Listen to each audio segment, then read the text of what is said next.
Hello viewers, ఎలా ఉన్నారండి అందరూ? ఒక కొత్త రెసిపీతో మళ్ళీ మీ ముందుకు వచ్చేసానండి. Welcome to GVR roots and recipes. So ఎంతో టేస్టీగా ఉండేటువంటి పనసగింజల పులుసు అండి ఇది.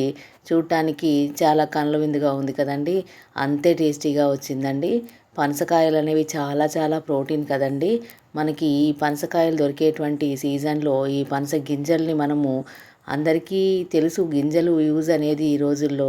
సో దాన్ని ఏ విధంగా మనం ఈ పులుసులాగా పెట్టుకోవచ్చో చూద్దానండి. ముందుగా నేను కొన్ని పనసగింజలు తీసుకున్నానండి. వాటిని చక్కగా కడిగేసుకొని కుక్కర్లో ఒక 3 విజిల్స్ వచ్చేంత వరకు మనం విజిల్స్ పెట్టుకోవాలి. తగినంత వాటర్ పోసుకొని, చూసారా, 3 విజిల్స్ వచ్చిన తర్వాత నెమ్మదిగా చల్లారిన తర్వాత వాటిని పొట్టు తీసి పెట్టుకుందాం. ఈ పులుసు కోసం తగినంత చింతపండు ఒక నిమ్మకాయ సైజ్ అంత తీసుకున్నానండి. అలాగే 2 ఆనియన్స్, ఒక టమాటో, 2 మిర్చి తీసుకుంటున్నాను. ఈ ఇంగ్రీడియంట్స్ అన్నిటినీ చక్కగా కట్ చేసుకుందాం. దీంట్లో ఒక ఆనియన్ని పీసెస్ లాగా కట్ చేసుకొని, ఒక టమాటో కూడా నేను పీసెస్ కట్ చేసుకొని మిక్సీ గ్రైండ్ చేసుకుంటున్నాను. ఇది పేస్ట్ లాగా పట్టుకుంటే పులుసులోకి మనకి పులుసు అనేది చిక్కగా వస్తుంది. ప్లస్ మనకి చాలా టేస్టీగా వస్తుందన్నమాట.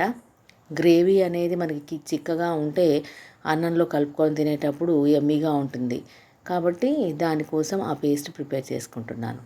ఇప్పుడు పొయ్యి మీద మనము స్టవ్ ఆన్ చేసుకొని గిన్నె పెట్టుకొని తగినంత ఆయిల్ వేసుకుంటున్నాను. ఆయిల్ అనేది మీడియంగా ఒక 2 టేబుల్ స్పూన్స్ సరిపోతుందండి. దాంట్లో ఇలా మిర్చిను తాలింపు గింజలు వేసుకొని తాలింపు చేసుకుందాము.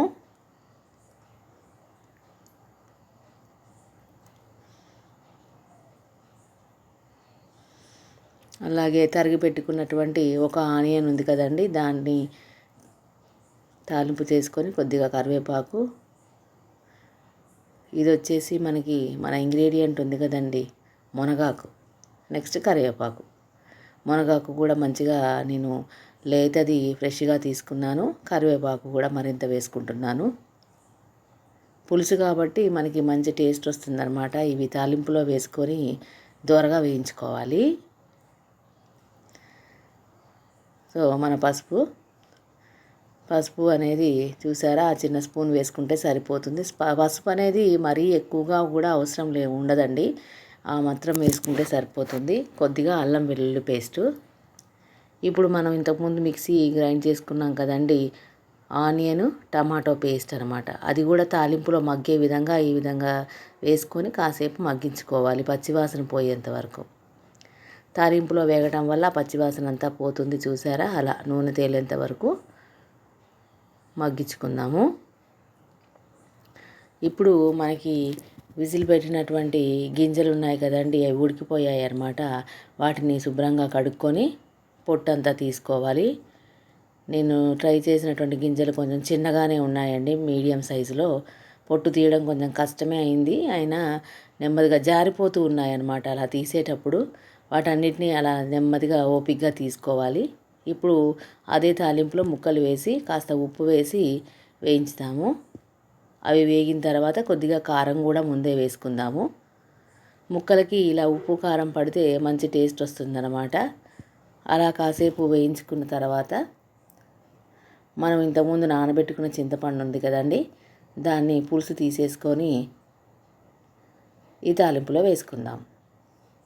పులుసు కూరల్లో ఏదైనా సరేనండి, ఇలా మనము చింతపండు ముందే నానబెట్టుకొని పులుసు తీసుకొని రెడీగా ఉంచుకొని తాలింపులో ముక్కలు మగ్గగానే వేస్తే మంచి టేస్ట్ వస్తుందన్నమాట. చూసారా, ముక్కలు కాసేపు మగ్గిపోయాయి, ఉడికినాయి కాబట్టి కాసేపు మగ్గితే సరిపోతుందండి. మరీ మెత్తగా కాకుండా 3 విజిల్స్ సరిపోతాయండి, ఎక్కువ అయితే మళ్ళీ మెత్తగా అయిపోతాయి. ఇప్పుడు ఈ పులుసు అంతా కూడా వేసేసుకుందాం.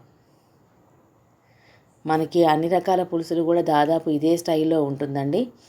ఇప్పుడు మంచిగా కలిపేసుకొని దానికి కావాల్సిన ఇంగ్రీడియంట్స్ కూడా వేసుకుందాము. ఉప్పు కారం వేసేసుకున్నాం కదండి, ఆ తర్వాత తగినంత వాటర్ పోసుకుంటున్నానండి. కొంచెం తక్కువగానే ఉన్నాయి, ఉడికిన తర్వాత చిక్కబడుతుంది కాబట్టి కొద్దిగా